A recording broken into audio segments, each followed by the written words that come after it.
welcome everybody to the annual State of the City address for both Hickory Hills and for Palos Hills. I would like to personally thank the Chamber, Hills Chamber, for all that they do to put this event together, and certainly all the other events that you do throughout the year. I know there's a lot, limited time, and there's many events, so I don't want to highlight every one, but I would like to call out the Business Expo, which really has gone gangbusters in my opinion. It's in the spring over at Conradi. Many of the businesses who are part of the chamber have event desks there, and it's grown from one gymnasium filled with business exhibitions to 2 gymnasiums, and I think in just 2 years.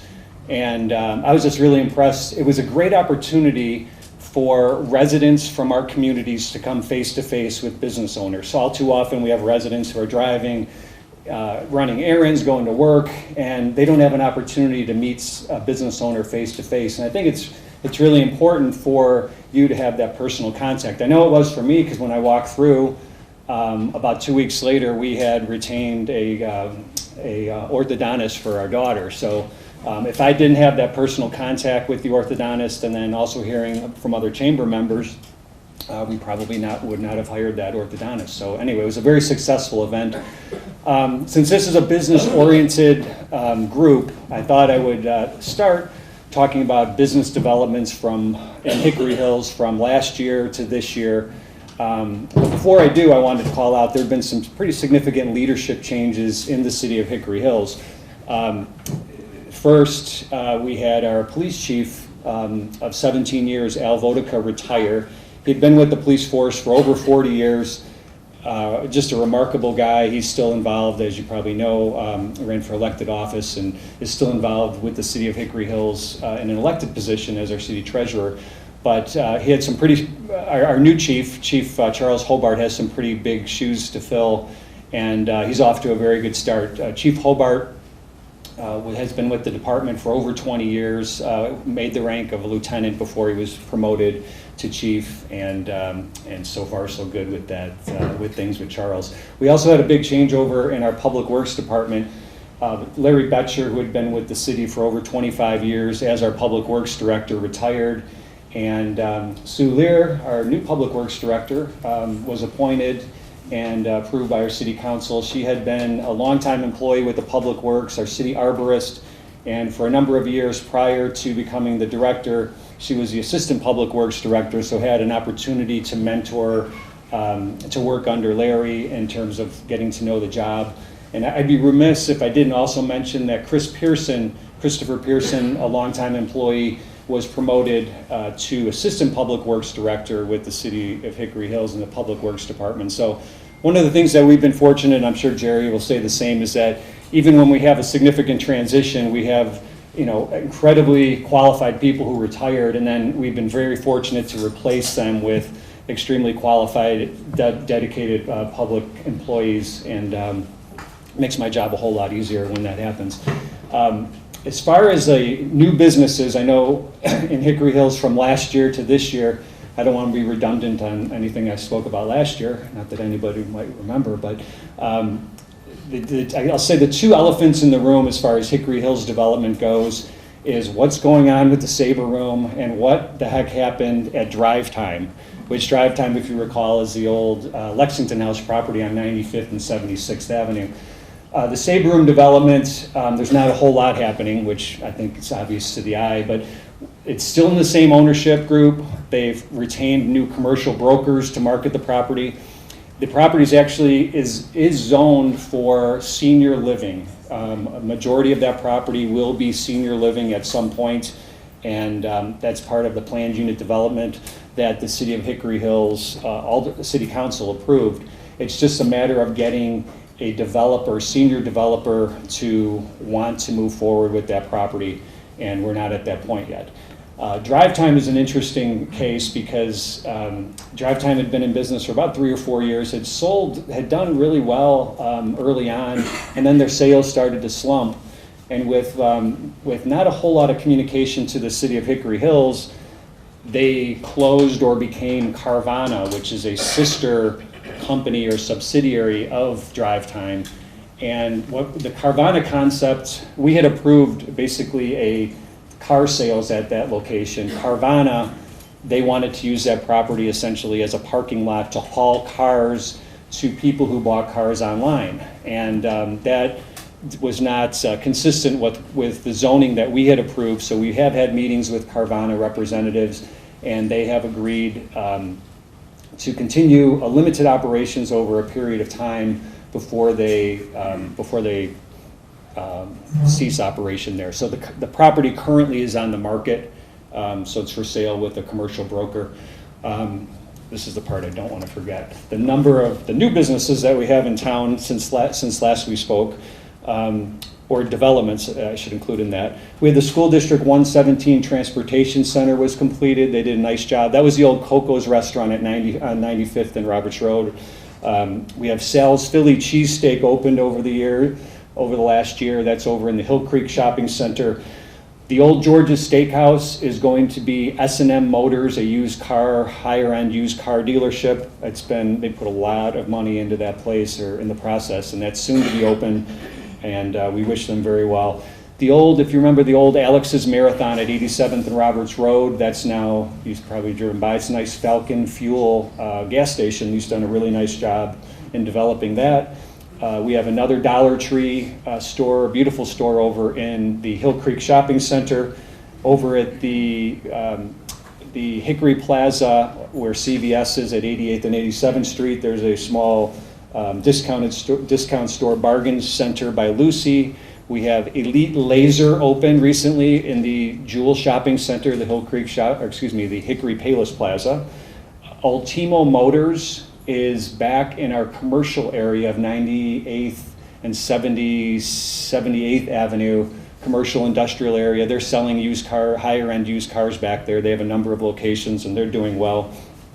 And then we also have where the car wash next to our police department, they are expanding. They're going to tear that down. They bought a surplus lot from the city immediately to the north, and they're going to be building I'll say a Fuller's type car wash, full service car wash. Going to be putting an investment of up to about $3 million into that car wash. So it's going to be a really, really nice car wash. And then lastly, there's some interest in Elite Ambulance moving into our commercial industrial area, not just to have a location with about 20 employees and about 15 to 20 ambulances. They won't be going out on ambulance calls or anything like that, but it'll be a point of operation for them. Kind of goes hand in hand with our commercial development is some of the capital improvements that have taken place over the last year, and this is the part that I'll credit our Public Works with some of their projects and what we've done. And some of these, it makes dollars and cents to make some of these improvements because it saves us money, it saves the taxpayers money.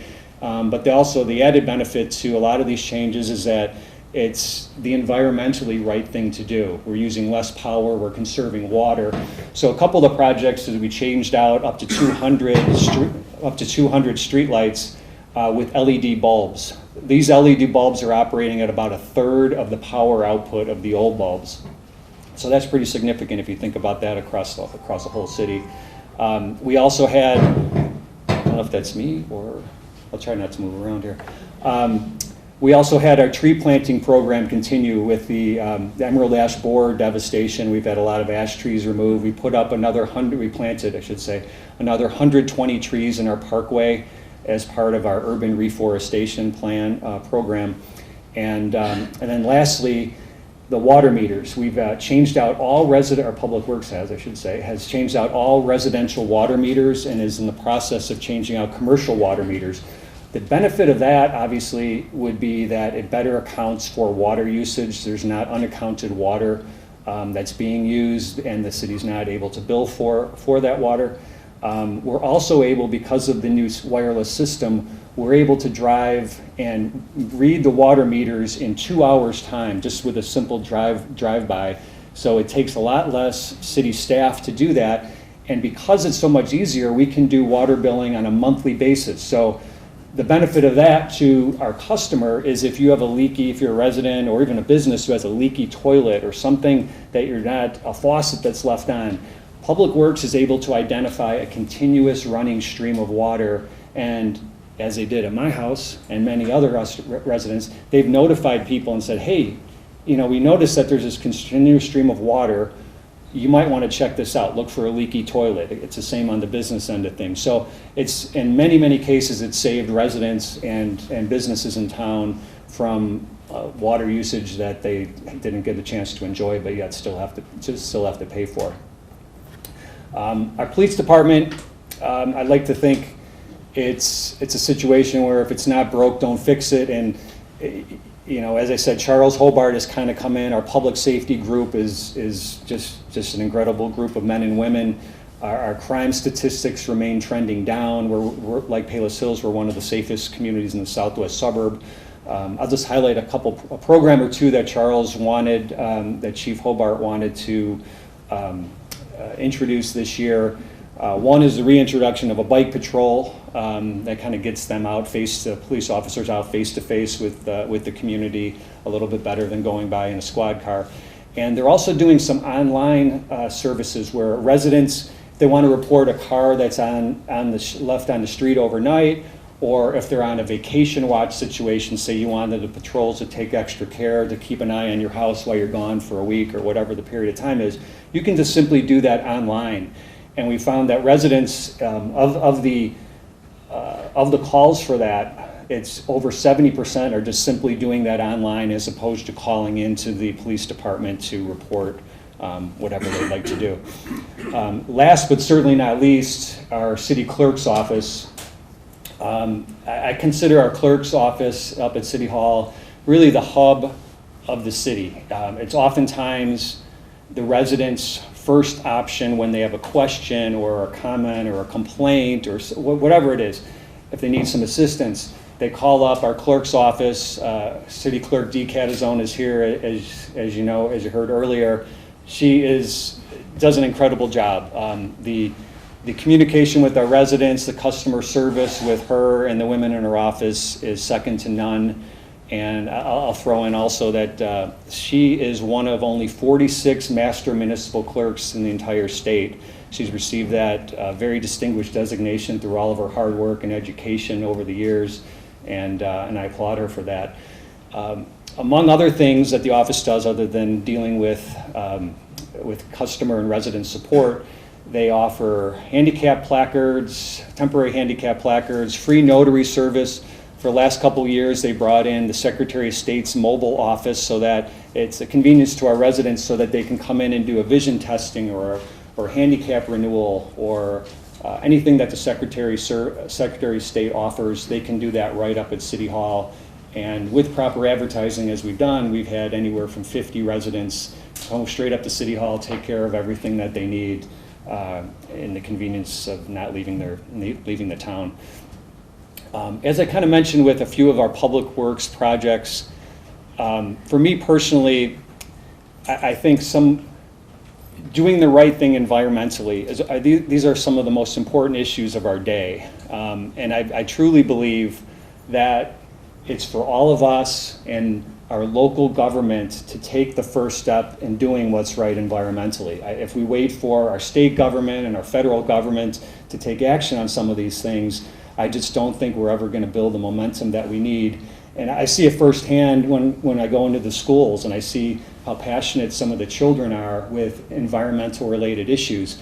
One of the programs that I'm really proud of, and we've partnered with Waste Management, who's our refuse collector, is they have what's called an at-your-door recycling service. So our residents pay $1.31 per month, and they can call up Waste Management and get rid of console TVs, any type of electronics, laptops, hazardous chemicals, cleaning products. They make a phone call, leave it out on their front porch, and Waste Management picks that up and properly recycles or disposes of that. To give you an example, last month alone, 3,000 pounds of electronic waste, hazardous waste, cleaning product waste was collected in Hickory Hill. So that's 3,000 pounds of this stuff that would have been otherwise dumped into a landfill and not properly disposed of was picked up in our town alone. And of that, 90% of that was properly recycled, and the rest, the remaining 10%, was disposed of properly. I mean, that is a significant program that I'm very proud of, and Waste Management, I'm really happy that they offer that. By way of another example, a friend of mine I work with lives in a different town, not Palos Hills, western suburb. She paid $150 to dispose of a 40-inch TV and 2 laptops. Their town didn't have this type of service. She did the right thing, but it cost her $150 just to dispose of this electronic waste. So it's a program that's kind of near and dear to my heart. It's been a big success. Our residents have utilized it. And along with some of the educational programs we've done, public art with kids with an environmental theme, they've embraced that. And it's something that I think the more awareness we can bring to these issues, I think the better off we're all going to be. So with that, I'll conclude. I just want to thank the Chamber again for all of your work. I want to thank all of you for making Hickory and Palos your business home. We really, really do appreciate it, and we're always here to help tout your businesses in any way you think would be of help. And I want to thank our city employees for all the work that they do in our community. We have a lot of long-term employees who care a great deal and do a great job keeping our community as nice as it is. So thanks for taking the time to listen to me. All right.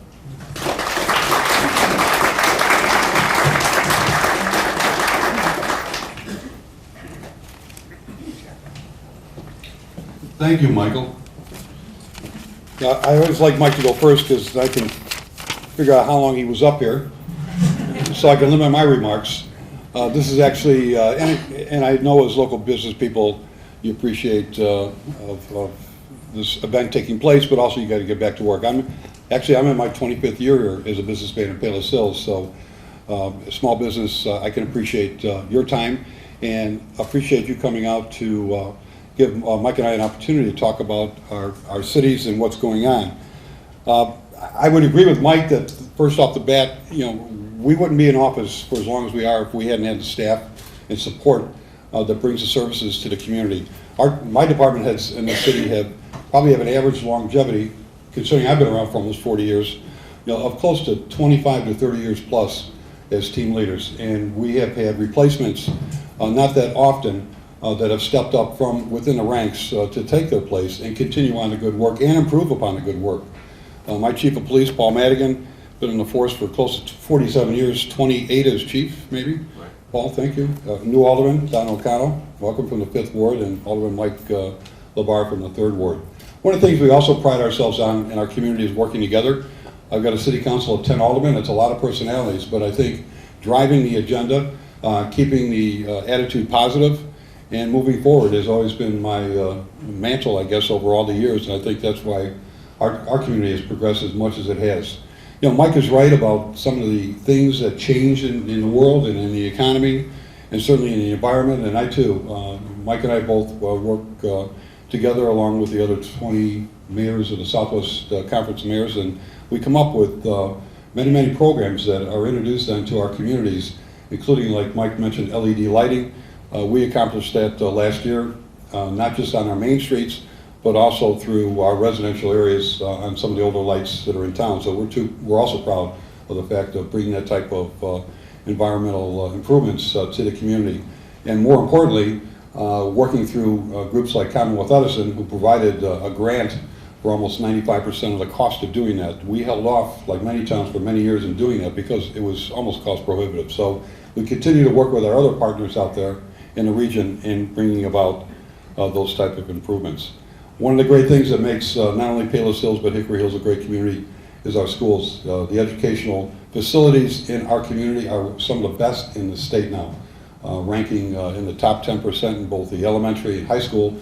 And certainly Palos Hills is proud to be home of Moraine Valley Community College, which just celebrated their 51st year, and they went from Quonset huts to an absolutely state-of-the-art campus that I think any mayor would be proud of to have in their community. It's almost like a four-year college, so we're very proud of having Wayne and working with them, and they continue to drive the agenda, so to speak, in making improvements to the type of courses that they offer, especially in workforce development, and also reaching out to local business people and trying to work with them if it's job training or job placement or just general education. Their non-accredited courses are some of the best in the state of Illinois. So the education facilities certainly make the reason why families move into Palos Hills, which allows me to segue into what's happening in our community.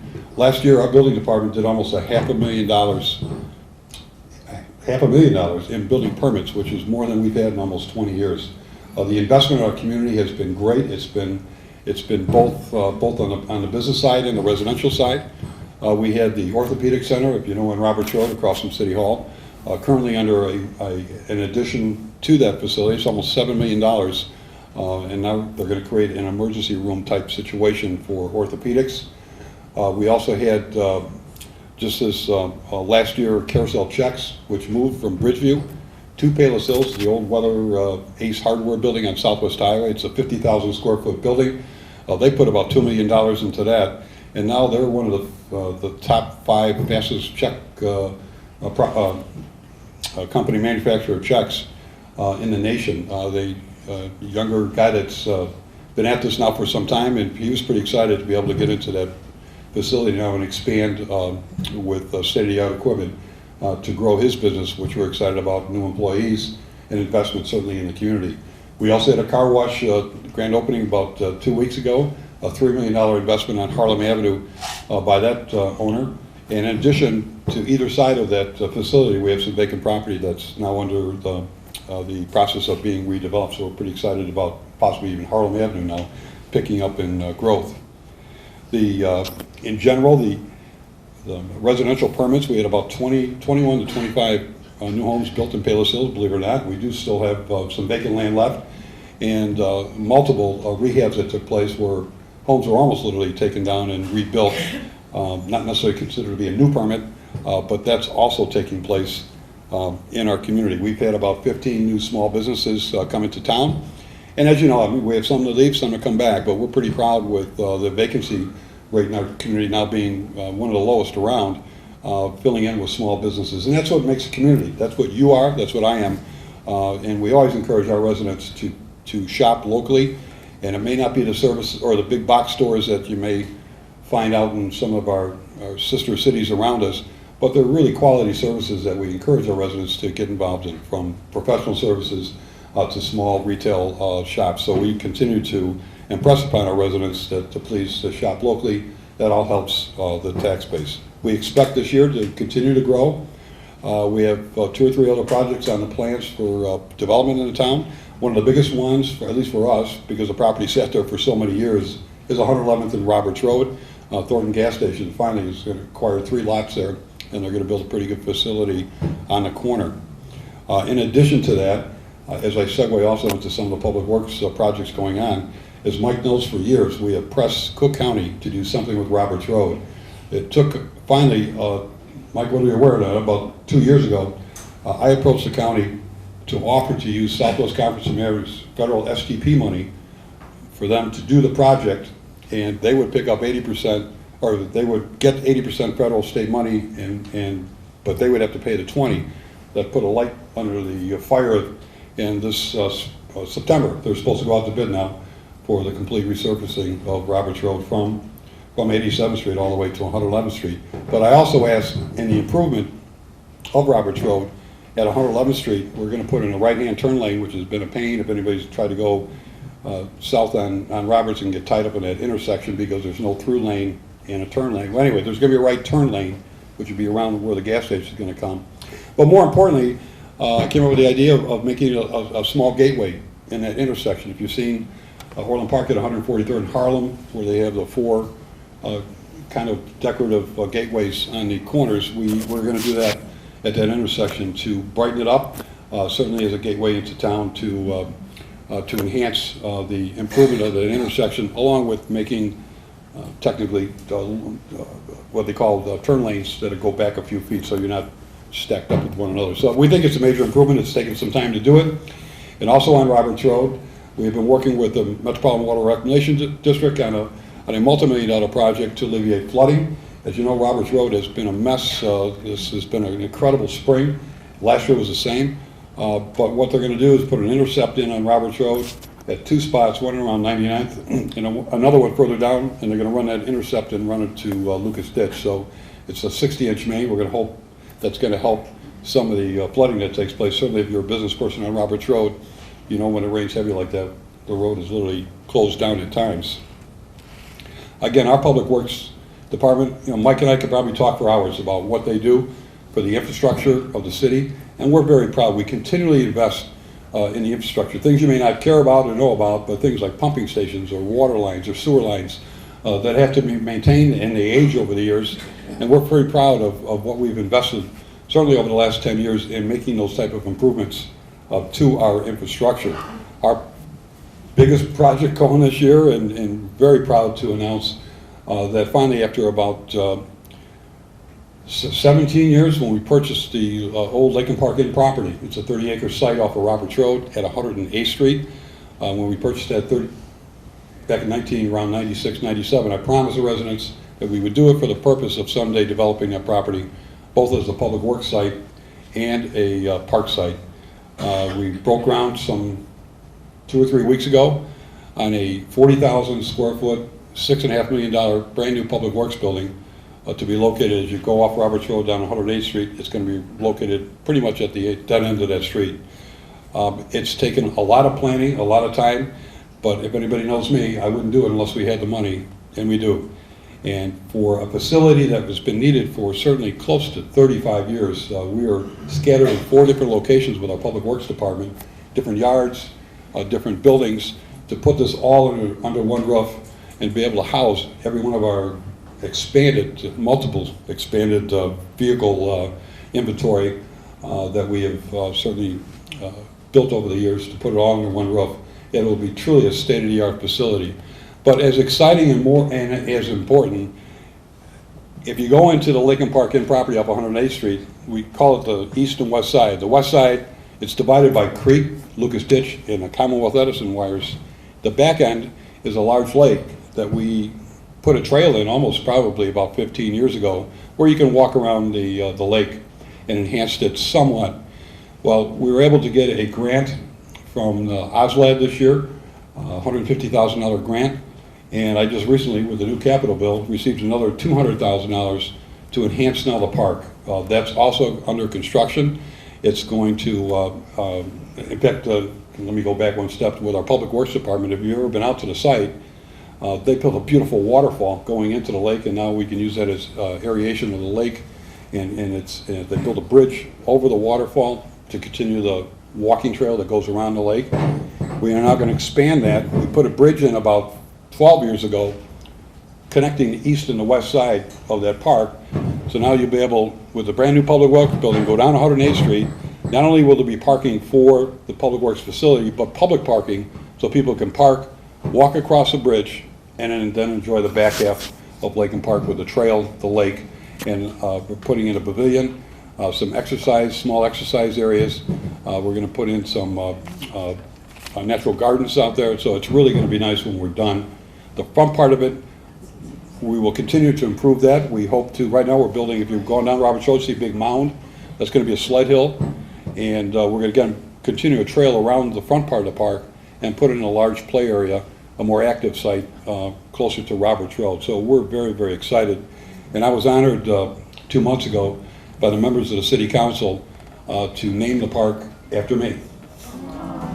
It'd be called, not Pleasure Lake anymore, which is always kind of a weird name, right?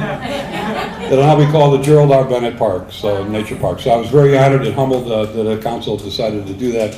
And I can't say I'm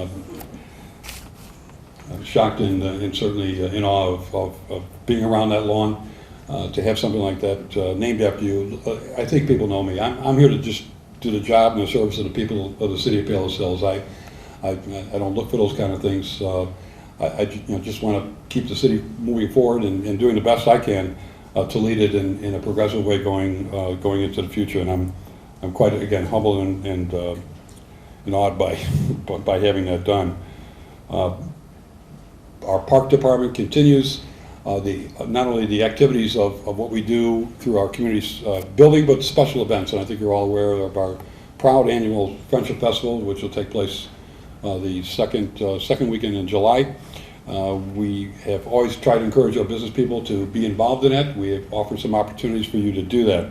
So we hope that takes place.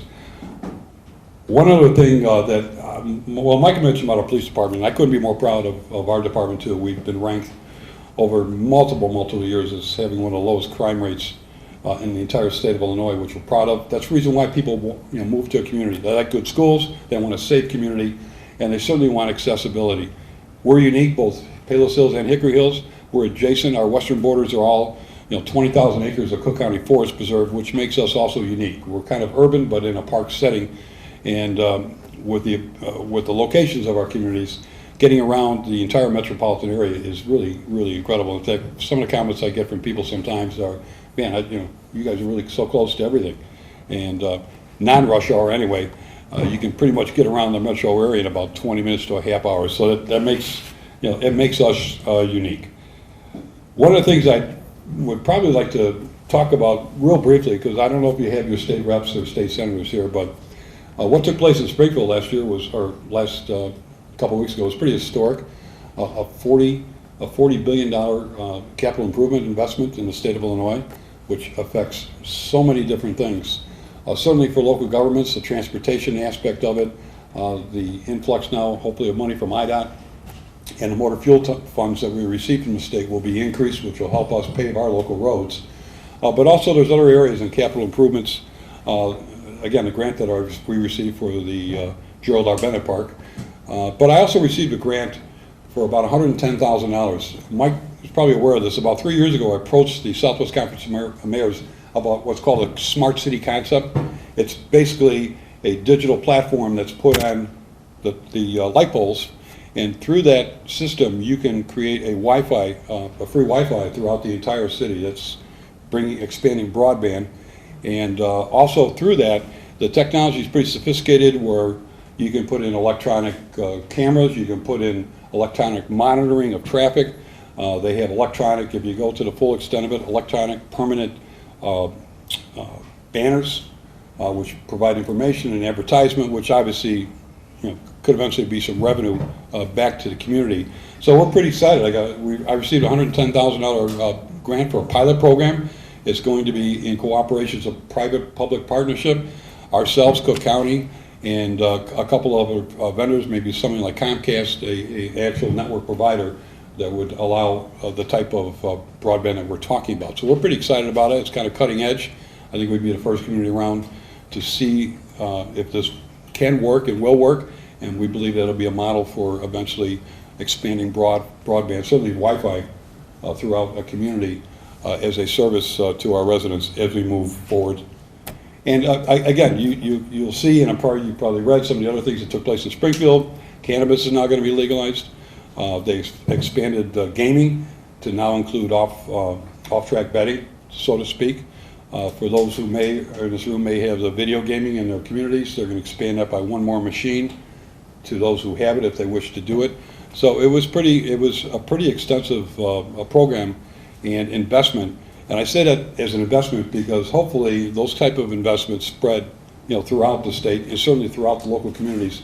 That's somehow they can touch upon any business in town or located within the state to benefit from it. So we think it's a positive thing, and we hope as we go forward that we'll see some additional money locally if that's going to take place with some of the economic development things that they've set up in that budget, certainly over the next 5 years. So we're pretty excited about having the opportunity to benefit from that or bring money back to our local citizens.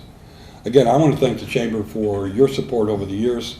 We've always had, I think, a great working relationship. We need each other, and as mayors, I'll speak for Mike too, that our number one priority is when we talk and bring businesses into our community, we also need to talk to our residents again, to shop locally. That's how you survive. That's how money is generated for the city in revenue to help support the services that we bring forward. So I personally thank you, and certainly on behalf of the City Council, for your continued investment in our town, and we hope that you stay here for a long time. Like I said, I'm in my 25th year, and anything that we can do, try to make it better for you. If we can help make it easier, please let me know, and I'll be first to pick up a phone and answer and try to respond to your needs. So again, thank the Chamber for allowing me to make this presentation, and as always, I look forward to working with all of you in the future. Thank you very much.